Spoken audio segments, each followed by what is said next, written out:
कैसे हैं आप सब? रावत परिवार में आप सभी का स्वागत है। बीए मधुकर।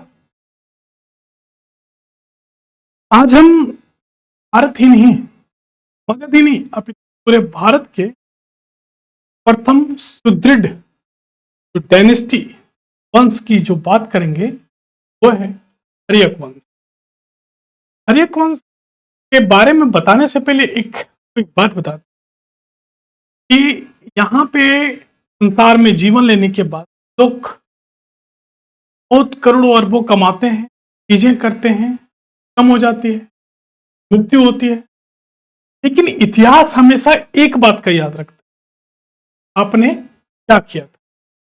जब भी हर्यक वंश का जिक्र आता है तो इतिहास उसे बहुत ही मजबूत और सुदृढ़ शासक के रूप में याद करता है, पर उसके साथ एक कलंक भी जुड़ा हुआ है। कलंक क्या है? कलंक हमेशा यह होता है कि वो पितृहंता का कलंक वर्ड हर्यक वंश के साथ जुड़ जाता है। पितृहंता शब्द का क्या अर्थ होता है? पितृहंता शब्द का अर्थ होता है पिता की हत्या। में जितने भी शासक हुए वो राजगद्दी पाने के लिए अपने पिता की हत्या कर देते थे। यही कलंक उनके माथे पे एक बिंदु के समान। आपको पिछले क्लास में हम पढ़ाए थे कि ईरानियों का आक्रमण हुआ था और ईरानियों के आक्रमण के समय भारत में यानी कि पूर्वोत्तर भाग में एक ही मजबूत शासक था, जिसके वजह से ईरानी सीधे सीधे उस टकराए नहीं। और वो कौन से शासक था मगध में? तो मगध के उस शासक का नाम था बिंबिसार। को याद है या भूल गए सब? याद रखा कीजिए। आपको जैसे बताए थे कि जो पूर्वोत्तर भाग है, पूर्वोत्तर भाग में बिंबिसार का हर्यक वंश के जो जनक है बिंबिसार इस क्षेत्र में अपनी पकड़ को मजबूत कर रहे हैं। यही वजह है कि ईरानी इससे सीधा सीधा टक्कर नहीं लिए। और मैंने ये भी बताया था कि जो पश्चिमोत्तर भाग है वो बहुत ही कमजोर था, है ना। तो हर्यक वंश में जो हम पढ़ेंगे उसमें से बिंबिसार, बिंबिसार के पुत्र अजातशत्रु और अजातशत्रु के पुत्र उदयन के बारे में डिटेल्स में पढ़ें, ठीक है। तो एक बात कहा जाता है कि जो बिंबिसार थे उनका जो रणनीति था बहुत ही आकर्षक था। लगभग 544 से लेके 492 ईसा पूर्व के आसपास तक का हर्यक वंश का काल को देखा जाता है। और बिंबिसार जो थे हर्यक वंश के जनक, वो लगभग 52 वर्ष तक गद्दी पे राज किया। इनकी दो नीति बहुत ही फेमस थी। एक क्या? एक या तो संधि करते थे, या तो पहले युद्ध में जीतते थे, और युद्ध में नहीं तो फिर उस राजा को अपने अधीन करते थे और उस वहां से मैत्री संबंध बनाते थे या वैवाहिक संबंध बनाते थे। इतिहासकार ये कहते हैं कि उनके 4 रानियां थी। फिर बात आती है अजातशत्रु की। अजातशत्रु भी लगभग 490 से 460 ईसा पूर्व के आसपास में उनका जो कालखंड है वो भी लगभग 32 वर्ष तक शासन किए। अब अजातशत्रु के बारे में एक बात कहा जाता है कि उनको एक लड़की से प्रेम हुआ। लड़की क्या है? महिलाओं का एक बहुत ही खास चीज है कि लक्ष्मी हमेशा ताकतवर इंसान के पास रहती है, कमजोर के पास नहीं रहती है। गर्लफ्रेंड बोली कि अरे आजाद, मतलब विवाह करना है तुम्हें, ऐसे कैसे कर ले? राजा नहीं बनोगे, ऐसे ही दास की तरह रहोगे तो कैसे चलेगा? ऐसा नहीं हो सकता है। तो क्या करे? क्या करे? राजा बनो और क्या। बनते हैं और कहते हैं कि अजातशत्रु पापा को बोले फोन करके, पापा यार आप तो 4-4 शादी कर लिए, हमारा एक नहीं हो रहा है यहाँ पे। तो तब तुम अभी लायक नहीं हो। लायक नहीं है, हम बूढ़े हो रहे हैं, हम लायक नहीं है। बोला ठीक है आइए, हमें अमावस्या की रात में भाला सीखना है। ठीक है, मुन्ना त्रिपाठी का वो डायलॉग सुने हो ना, जब आप योग्य हो और लोग आपकी योग्यता पे शंका करें तो बहुत दुख होता है।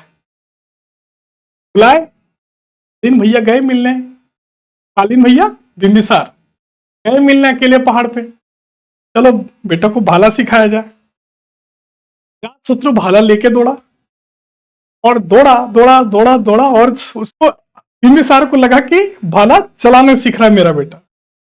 फाइनली जाके अजातशत्रु के छाती में इन आउट सिचुएशन में डाल दिया। अजातशत्रु कर्मा हिट्स बैक, कहावत है ना। अजातशत्रु का भी ये पुत्र उदयन ने भी सेम किया। अजातशत्रु के बारे में एक बात कही जाती है, बहुत ही इनोवेटिव आदमी थे, इन चीजों की खोज करते। जब भी किसी राजा के साथ उनका जो मतभेद होता था, तो जैसे उनका अंग के साथ में बहुत ही ज्यादा मतभेद होता था। जब हम आपको 16 जनपद महाजनपद पढ़ाए थे, मैं आपको एक बात पता था कि अंग महाजनपद एक था, याद है या भूल गए? नहीं याद है? चलिए, तो यंग में यहां पे था ना, एक कौन सा था? मगध, और यहां पे अंग, और इधर वज्जी। ठीक है, इधर क्या था? वज्जी, इधर वज्जी। ठीक है, तो जब वो अंग पे आक्रमण किए तो अंग को जीतना बहुत थोड़ा सा मुश्किल था। ने अपने सेनापति को बोला कि अरे जाके देखो जरा ये अंग जो है वो मतलब ऐसा क्या ताकतवर है, इतना मुश्किल कैसे। तो जब सेनापति वहां गया और वापस आया, ने बताया कि तो माय डियर सर, एक्चुअली बात ये है ना, उसके जो सामने जो पहला जो जत्था होता है, पहला जो लाइन होता है सोल्जर्स के, वो बहुत ही हाइट वाले हैं और वो भाला लिए हुए होते हैं। वैसे तो हमारा बहुत पुराना रिश्ता है, और हाँ तो बोले इसको तीर से नहीं मार सकते, बोले नहीं वो ढाल भी लिए रहते हैं, बच जाते हैं। तो फिर अजातशत्रु जो है वो एक इनोवेशन करता है, और वो है महाशील, महाशिलाकंटक और रथ मूसल का। बाहुबली मूवी देखे हो? एक बड़ा सा चट्टान रखते थे और फिर फेंकता था, आघात, और वो बड़ा सा चट्टान जिसके ऊपर गया वो फिर सीधे नीचे बीच की तरह दफन हो जाता था, और गिरने के बाद भी वो पत्थर लुढ़कता था बहुत दूर तक। बाहुबली आप लोग मूवी तो पक्का देखे होगा। वो जितना दूर तक लुढ़कता था उतने लोगों को अपने चपेट में लेता था, किसी के पैर हाथ किसी को कुछ चलते हुए निकल जाता था। और दूसरा जो सबसे मजेदार था वो था भल्लाल देव का रथ मूसल। लाल देव ये पीछे बैठ जाते थे क्षत्रिय की तरह, एक था उसमें बाहर से आक्रमण हो नहीं पाता था, तीर वीर लगता नहीं था, और ये भल्लाल देव का जो चक्र चलता रहता था और हर भीड़ में घुसाते चल जाता था, सारे के सारे कहीं ऊपर से कटा कहीं नीचे से कटा। तो इसका ये दो इनोवेशन जो बहुत तगड़ा हुआ, वो अजातशत्रु को अंग पे विजय दिलाने में बहुत ज्यादा मददगार हुआ। ठीक है, अब बात हम करेंगे अगर उदयन के बारे में। उदयन वो थोड़ा सा अर्थव्यवस्था को ज्यादा ध्यान में रखते थे। वही जो है वो पाटलिपुत्र को बसाए गंगा और सोन नदी के संगम के तट में, और फिर वही जो है आगे मौर्य काल से लेके अभी तक के कालखंड में वही फिर मगध साम्राज्य की राजधानी रह गई थी। ठीक है, इनके जो हर्यक वंश के जो शासक हुए, आखिरी शासक नागदशक, एग्जाम में सवाल बहुत ही बारीकी से पूछता है और उस सारी बारीक चीजों पे हम लोग यहां डिस्कस करेंगे। सवाल कभी ये आएगा कि वैशाली से पाटलिपुत्र राजधानी किसने शिफ्ट किया, कभी आए कि पाटलिपुत्र से वैशाली किसने शिफ्ट किया, तो पाटलिपुत्र शहर को किसने बसाया, है ना। ऐसे क्वेश्चन, हिडन क्वेश्चन जो आते हैं, वो सारे का डिस्कशन हम यहाँ बेहतरीन ढंग से करें।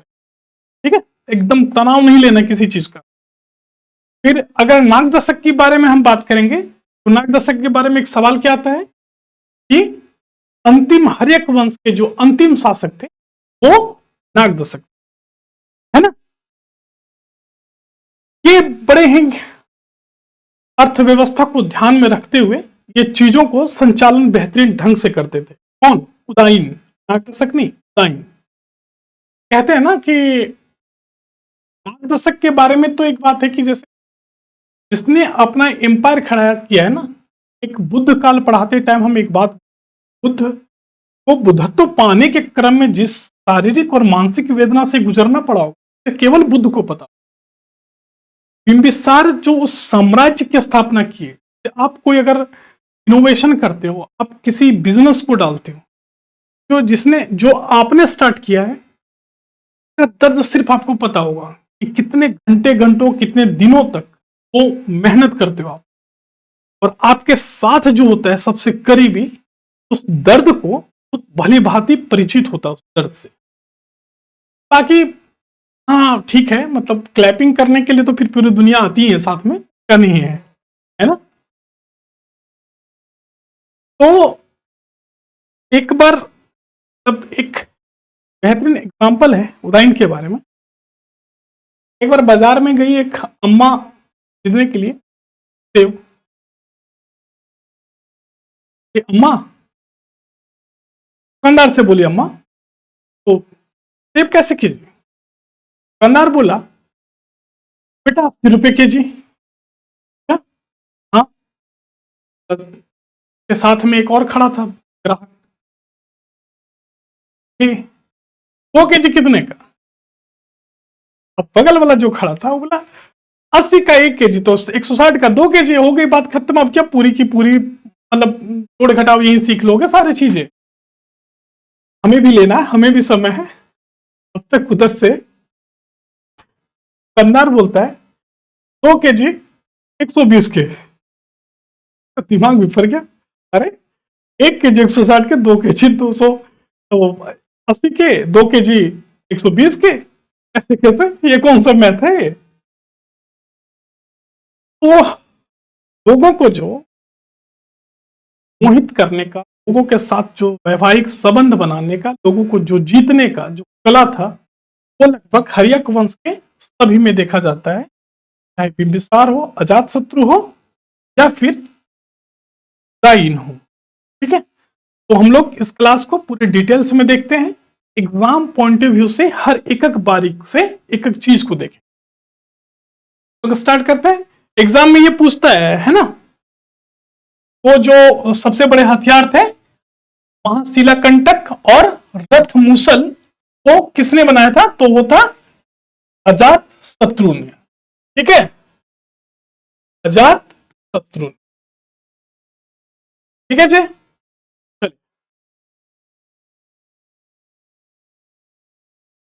तुम लोग स्टार्ट करें। हर्यक वंश लगभग 544 ईसा पूर्व से 413 ईसा के आसपास का कालखंड है उसका, और इसके जो पहले शासक हुए वो हुए बिंबिसार, है ना। बहुत बारीक से ध्यान दीजिएगा, ये एग्जाम में बहुत ज्यादा सवाल है, इससे इससे तो पक्का सवाल पूछते ही पूछता है। पहला हुआ बिंबिसार, जो कि 544 से 492 ईसा पूर्व के आसपास रहा, लगभग 52 वर्ष तक ये शासन किए, है ना। और दूसरा है अजात शत्रु, इनका बेटा। अजात शत्रु की जो सबके अजात शत्रु के जो तीसरी बीवी थी, दूसरी बीवी थी केलना, वैशाली के लिच्छवी वंश की राजकुमारी जो थी, मतलब उनकी जो वाइफ हुई चेलना, उसके पुत्र थे अजातशत्रु। तो अजातशत्रु की मां का नाम क्या था? चेलना, है ना, और पिता बिंबिसार। ठीक है। तीसरा जो हुए वो हुए उदयन 460 से 444 ईसा पूर्व के आसपास में। अन्य शासकों की अगर बात करें तो इनका ज्यादा कुछ जिक्र नहीं है इतिहास में, अनिरुद्ध और मुंड के बारे में। पर हां, एक कहा जाता है कि नागदशक जो है वो अंतिम शासक हुए। ठीक है। अब हम बिंबिसार के बारे में अगर हम बात करते हैं तो इनका जो विस्तारवादी नीति था, विस्तारवादी नीति क्या होता है? अपने राज्य की सीमा को का विस्तार करना, है ना। अपनी राज्य के सीमा का विस्तार करना, ये विस्तारवादी जो नीति है, जो भी अगर प्रेजेंट सिचुएशन में देखा जाए, चाइना का ये बहुत बड़ा फिलोसफी। धीरे धीरे अरुणाचल प्रदेश, भारत के अरुणाचल प्रदेश को अपने अपने हिस्से की बात करता है, तो कभी रसिया के हिस्से की बात करता है, तो धीरे धीरे हर दूसरे देश के क्षेत्र को अपनी बातें करता है, फिर उसे जीतता है और उसका नामांकन कर देता है ना। हालिया की विवाद है ना कि अरुणाचल प्रदेश को उसने अपना चाइनीज नाम दे दिया है, तो भारत सरकार उसको सिरे से खारिज की है। तो विस्तारवादी नीति समझ गए, एक्सपेंशन पॉलिसी। ठीक है जी। चलिए, इनका विस्तारवादी में नीति में अगर हम बात करें तो ये अंग राज्य, अंग अंग की राजधानी, अंग की राजधानी चंपा, और चंपा कहां है? भागलपुर, बिहार के भागलपुर में। ये वही चंपा है, यहाँ पे भागलपुरी साड़ी बहुत ही ज्यादा फेमस था, है ना। समुद्री व्यापार की अगर हम बात करें तो समुद्री व्यापार में गंगा मार्ग का लाभ इनको बहुत ज्यादा मिला था, और उनके वजह से इनकी आर्थिक शक्ति बढ़ गई थी। ठीक है। विवाह की नीति की अगर हम बात करें तो विवाह नीति इनका सबसे बड़ा हथियार था। सबसे बड़ा हथियार मतलब ये जिस भी राज्य को जीतना चाहते थे, राज्य को वहां से संबंध बना लेते थे, या तो फिर आक्रमण करके उससे जीत लेते। दो बड़ी पॉलिसी उसके पास में थी। ठीक है। कौशल के राजकुमारी कौशल देवी से विवाह किया, और दहेज में काशी मिला। दहेज प्रथा तो बहुत पहले से चला आ रहा है ना। तो वो काशी को जीत लिए, काशी को दहेज में मिल गया उनको, और फिर इसके कौशल के साथ में, कौशल पता है ना, कौशल, कौशल की राजधानी श्रावस्ती। जनपद आप जो पूरा का पूरा मगध काल, पूरा मौर्य काल, सारी चीजें, पूरा मगध साम्राज्य में जितने भी शासक हुए, जब तक पढ़ोगे वहां जनपद आपके दिमाग में होने चाहिए, उसकी राजधानी होनी चाहिए, कि जो प्रमुख शासक हुए के बारे में आपको पता होना चाहिए। ठीक है। दूसरा है कि जो दूसरी बीवी थी वो लिच्छवी गणराज्य, है ना, लिच्छवी गणराज्य की राजकुमारी चेलना से विवाह हुआ, और इसी चेलना के पुत्र थे अजात शत्रु, है ना। लिच्छवी गणराज्य के जो राजकुमारी थी चेलना, इसके ही पुत्र थे अजात शत्रु। वैशाली से संबंध मजबूत बनाया। मगध साम्राज्य जहां सेंटर में है, उसके आसपास वो धीरे धीरे एक्सपेंशन कर रहा है। विस्तारवादी नीति है ना। विस्तारवादी नीति की वजह से वो धीरे धीरे एक्सपेंड कर रहा है अपने सीमा का। यह नीति नहीं, तीसरी जो है ये दूसरी बीवी है, और ये कहते हैं कि बिंबिसार को दूसरी बीवी से बहुत मोहब्बत, और वही बाद में वो जो है अजात शत्रु को प्रायोरिटी में रखे, और अजात शत्रु को अंग जब जीता तो वहां का उसको राजा बना दिया गया। धार्मिक मध्य या पंजाब क्षेत्र, पंजाब की राजकुमारी से विवाह किए। यह नीति मगध के राजनीति, सुरक्षा और विस्तार का बहुत ही महत्वपूर्ण रही थी। ठीक है। अब पंजाब वाले एरिया में आए। पंजाब वाले एरिया में अगर यहां पे ये विस्तारवादी नीति ये चल रहा है, ठीक है। इधर बिहार में तो पकड़ है, यूपी वाले एरिया में कौशल में पकड़ बना है, और फिर इधर होते हुए पंजाब की ओर बढ़ते चले गए, ठीक है। तो दूसरी बीवी का नाम क्या था? चेलना, और उसके पुत्र अजातशत्रु, है ना, जो बाद में उनके उत्तराधिकारी बने, ठीक है। तो तीसरी बीवी मद्र कहां से थी? पंजाब से। धार्मिक नीति की अगर हम बात करें बिंबिसार के बारे में, बिंबिसार में है कि बौद्ध धर्म और जैन धर्म दोनों से के संरक्षक थे। बौद्ध धर्म के बारे में बोलते हैं कि बिंबिसार जो है वो बुद्ध के समकालीन थे, उनके मित्र थे। बौद्ध धर्म को वो ज्यादा प्रायोरिटी देते थे, है ना। बौद्ध धर्म से संबंध में गौतम बुद्ध के समकालीन थे। बुद्ध को वेनुवन, प्रीवियस ईयर में ये सवाल पूछा है, ठीक है। बुद्ध को वेनुवन मतलब बांस वन दान किया था।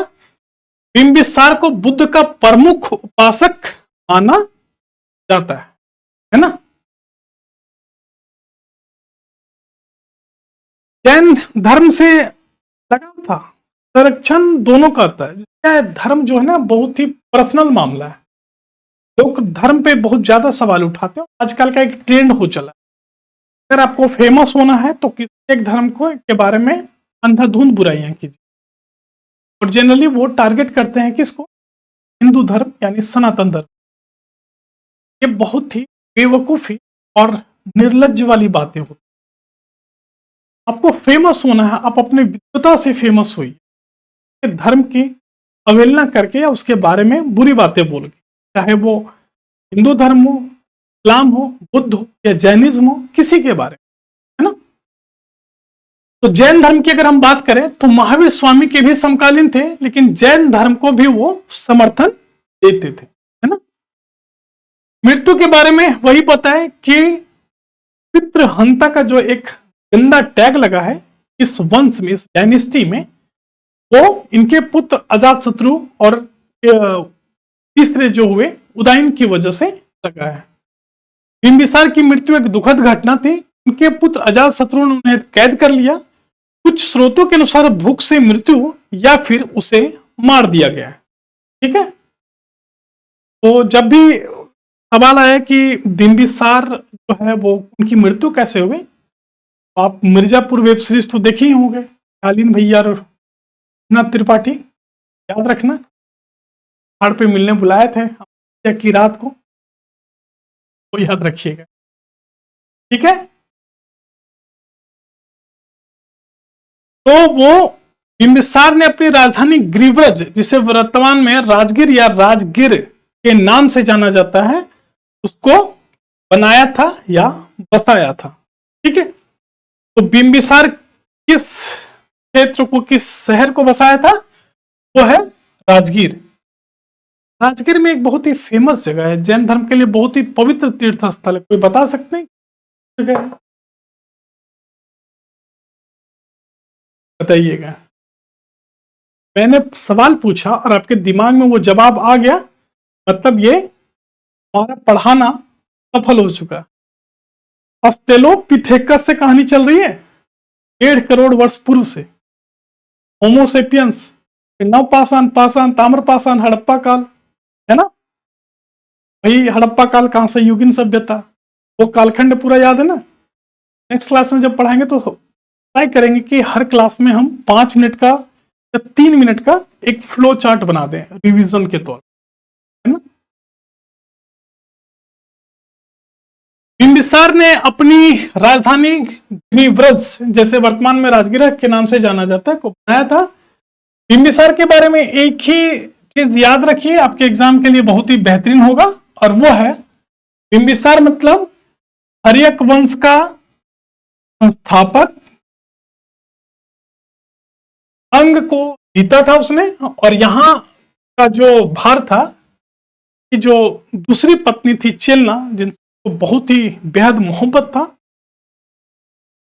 उससे जो पुत्र हुआ अजातशत्रु, वो अंग के शासक बना दिया, वहां राजा बना दिया गया, ठीक है। अजातशत्रु का विवाह नीति में वो 3-4 विवाह कर लिए थे। कुछ इतिहासकार बोलते हैं कि 3 किया, कुछ बोलते हैं कि 4 किया, कुछ बोलते हैं कि 4 करने गया, फिर लगा नहीं यार 3 संभल नहीं रहा, चौथा क्यों लाए, झगड़ा वगड़ा करके जीत लो काफी है ना। तो 3 के बाद उन्हें लगा कि अब शादी नहीं करना चाहिए।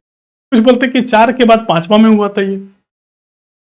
बुद्ध के संरक्षक, तो बिंबिसार के बारे में अगर एक लाइन में याद करना है तो क्या, संस्थापक, हर्यक वंश के अंग को जीत के अजात शत्रु को राजा बनाया, विवाह नीति में विवाह करते थे और उस राज्य को अपने अधीन कर लेते थे, ठीक है। और बुद्ध के संरक्षक। अजात शत्रु के बारे में एक और बात है, और वो है कि ये लगभग 492 से 460 ईसा पूर्व के आसपास शासन किए, लगभग 32 वर्षों तक, है ना। कितने वर्षों तक, 32 वर्षों तक। अब अजात शत्रु के जो बचपन का नाम था वो था कुनिक, ध्यान रखिएगा इसको, है ना। अजात शत्रु के बचपन का नाम क्या था, कुनिक। क्या नाम था, कुनिक। रिपीट कीजिए इसको, है ना। राजा बिंबिसार जो थे, पापा किसके, अजात शत्रु के पापा, राजा जो बिंबिसार थे वो रानी चेलना के पुत्र थे। ये इंट्रो में मैंने आपको बता दिया। तो माता का नाम चेलना और पापा का नाम, पापा बिंबिसार, मम्मी चेलना, ठीक है। कौशल, वैशाली और काशी को मगध में मिला लिया। उन्होंने कौशल नरेश प्रसन्नजीत को हराकर उनकी पुत्री वाजिरा से विवाह कर लिया। जो उनकी पहली माता थी बिंबिसार की, वो कौशल नरेश, कौशल राजा की पुत्री कौशला देवी, है ना, जिसे दहेज में वो काशी लिए थे। ये यही प्रसन्नजीत है। इसी प्रसन्नजीत जो है इसी की बहन थी, और जो अपनी बहन का शादी वो करवा दिए, तो बहन का जो मतलब दूसरी बीवी से ही बेटा हुआ, तो बहन का जो बेटा हुआ उसको भगना हुआ, भांजा, भांजा ही हुआ वो रिश्ते में। रीजनिंग जब सॉल्व करोगे तो,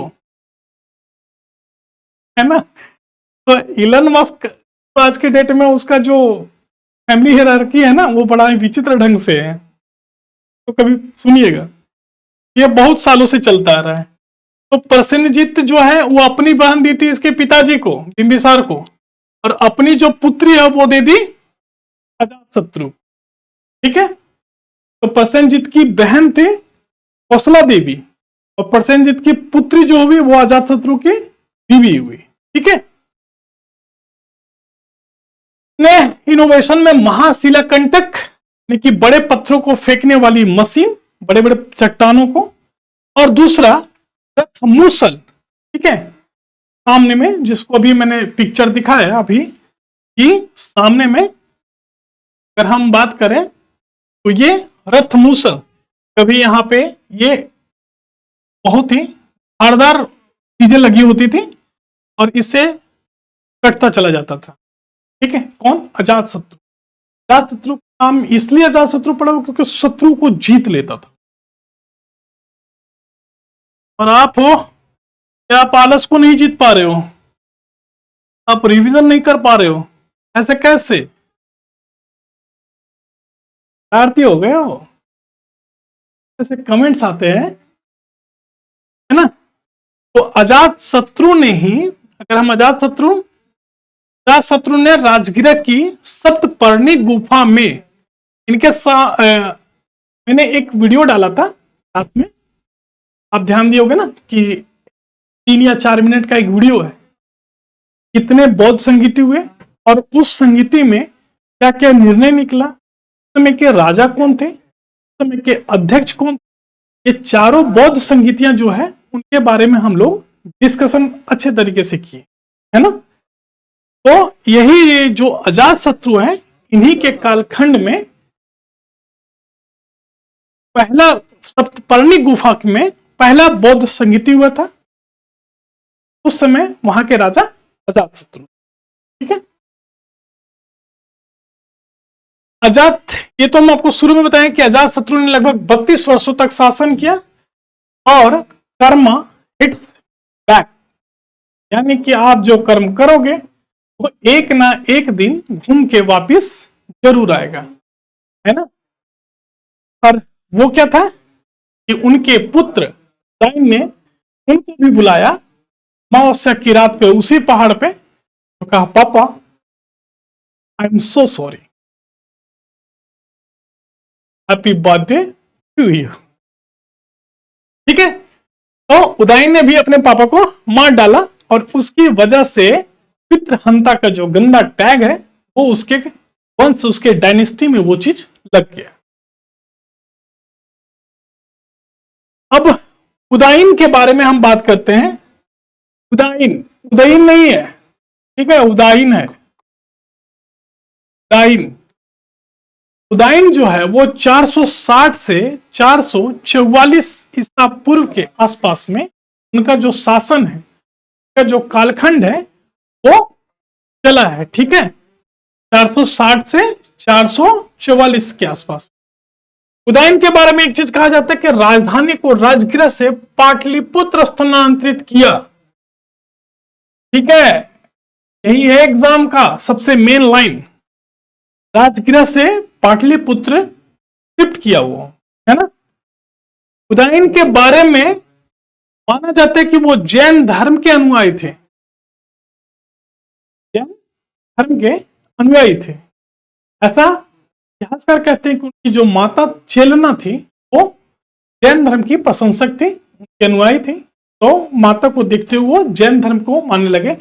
और इतिहासकार ये भी कहते हैं कि जो दूसरी पत्नी चेलना थी, बिंबिसार बुद्ध के बहुत करीबी थे, बुद्ध को बहुत मानते थे, लेकिन पत्नी चेलना की वजह से उनका थोड़ा झुकाव जैन धर्म की तरफ भी, है ना। यह स्थान गंगा और सोन नदियों के संगम के पास था, जो व्यापार और सुरक्षा के लिए बहुत ही महत्वपूर्ण था। अजात उदयन को लग गया था पैसा इज एवरीथिंग, है ना, पैसा इज एवरीथिंग। चलो यार किया जाए। और उनको एक प्रोटेक्शन भी था। जैसे क्या है ना कि आप एक चीज देखोगे कि मराठाओं को मुगल परेशान हो गए, लेकिन मराठा को कभी जीत ही नहीं पाए, है ना। मराठा एक ही बार हारे, कहां, पानीपत में, है ना। पढ़ाएंगे मराठा साम्राज्य बहुत ही गौरवशाली साम्राज्य है ना, पढ़ाएंगे मजेदार तरीके से। तो जो मराठाओं को नहीं जीत पाने की सबसे बड़ी वजह पता है क्या है, वो है उनका गोरिल्ला युद्ध, छिप के मारने वाला टेक्निक जो है ना उनका, वो नहीं जीत पा। तो जहां पे पटना है, जहां पे पाटलिपुत्र है, प्राचीन नाम पाटलिपुत्र, वो आसपास के पहाड़, मैदान, कीचड़, दलदल, नदियां, ये उनका वहां के जो वहां रहे ना, उनसे जीत पाना बाहरी लोगों को लगभग असंभव वाली बात थी। वहां एक अलग तरह का प्रोटेक्शन मिलता था। ठीक है, अब अभी अमेरिका वियतनाम को जीतने का कोशिश किया था ना, कोई जीत पाया वियतनाम को, सवाल ही नहीं उठता। तो उनका जो टेक्निक है, वहां जो लोग रहते हैं गुरिल्ला युद्ध में माहिर होते हैं। गुरिल्ला युद्ध क्या होता है, छिप कर मारने की जो टेक्निक होती है ना। तो अब हम लास्ट इनके जो अंतिम शासक हुए नागदशक, नागदशक के बारे में एक ही चीज कहा जाता है कि ये बहुत ही आलसी हो चुके थे। अब इनका कोई बहुत ही ज्यादा औचित्य नहीं मिलता है। इतिहास में लेखन उन्हीं का मिलता है जिसने इतिहास लिखने लायक कोई काम किया। नागदशक के बारे में बस इतने ही है कि हर्यक वंश के अंतिम शासक थे, तो उदयन के पुत्र के रूप में जाने जाते हैं। इतिहासकार बस इतने ही लिखते, इनकी कोई ऐसी इवेंट ही नहीं। बाद में इसको इसके सेनापति ने इसको मार के खा दिया। अरे फालतू का दाम ही बढ़ा दे रहे हो यार। ये बिंबिसार से लेके हर का एक एक चीज होता था कि लोग टैक्स बहुत ज्यादा लगाते थे, जिसके वजह से पूरी की पूरी जनता ही असंतुष्ट। लेकिन उनके पास ताकत था, तो डेमोक्रेसी तो था नहीं। तो वो एक अयोग्य और मैंने बहुत ही रिसर्च करने का कोशिश किया, बहुत अलग अलग इतिहासकारों को पढ़ने का कोशिश किया कि शायद नाग दशक के बारे में भी 2-4 पॉइंट्स मिल जाए, पर हमें वो नहीं मिला। बस यही चीजें लिखा था कि वो बहुत भोग विलास में बहुत ही ज्यादा डूब चुका। पिछले क्लास में हम आपको एक बात बताए थे, सिकंदर भोग विलास, शराब और शबाब से बहुत दूर होता था। ये मानता था कि शरीर नासवार है और इसलिए फालतू चीजों की लत नहीं होती। तभी वो विश्व विजेता के क्रम में आगे बढ़ा। अब ऐसे भोग विलासी शासक जो हैं, वो नाग दशक जैसे, वो वो मगध अपना जो घर होगा ना उसे भी उजाड़ देंगे। वो घर में आसपास के मोहल्ले में एक चीज आप देखते हो कि गुआड़ी लोग सारी चीज बेच देते, है ना। तो जनता के विद्रोह के बाद उनकी जो अमात्य थे, अमात्य मिनिस्टर, मंत्री जी, तो नाग ने उन्हें पदच्युत कर दिया, मतलब कि पद से हटा दिया। और यही जो इसका नाग दशक, ठीक है, नाग दशक के जो मंत्री थे शिशुनाग ही उसको मार दिया। बोला कि तुम राज्य चलाने के काबिल नहीं हो, फालतू का डिस्टर्ब कर रहे हो पूरे राज्य को। तो उसको भी बुलाया कहां पे, वही अमावस्या की रात को पहाड़ों के पास लाइए। एक थे आपके दादा हैं, कालीन भैया। अब हम आए, फिर गए गुड्डू त्रिपाठी, मुन्ना त्रिपाठी। अब हम निकले कौन, गुड्डू पंडित। और यही गुड्डू पंडित बाद में शिशुनाग वंश की स्थापना किए। ठीक है, हम लोग नेक्स्ट क्लास में विस्तार पूर्वक पढ़ेंगे शिशुनाग वंश के बारे में, डायनेस्टी के। ठीक है, तो 16 महाजनपद को थोड़ा रिवीजन कीजिए उसको, है ना। जवाब एकदम नहीं दे रहे आप लोग कुछ। चलिए आज के लिए बस इतना ही, बहुत बहुत शुक्रिया। नेक्स्ट क्लास में हम लोग मिलते हैं शिशु नागवंश और नंदवंश। ये शिशु नागवंश और नंदवंश दो खत्म होंगे के बाद हम लोग सबसे मजबूत, शक्तिशाली, अपराजित जैसे तमगा लिए हुए मौर्य साम्राज्य की बात करेंगे। तो उसमें बात करेंगे हम लोग तो मास्टरमाइंड चाणक्य के बारे में। चलिए बहुत बहुत शुक्रिया।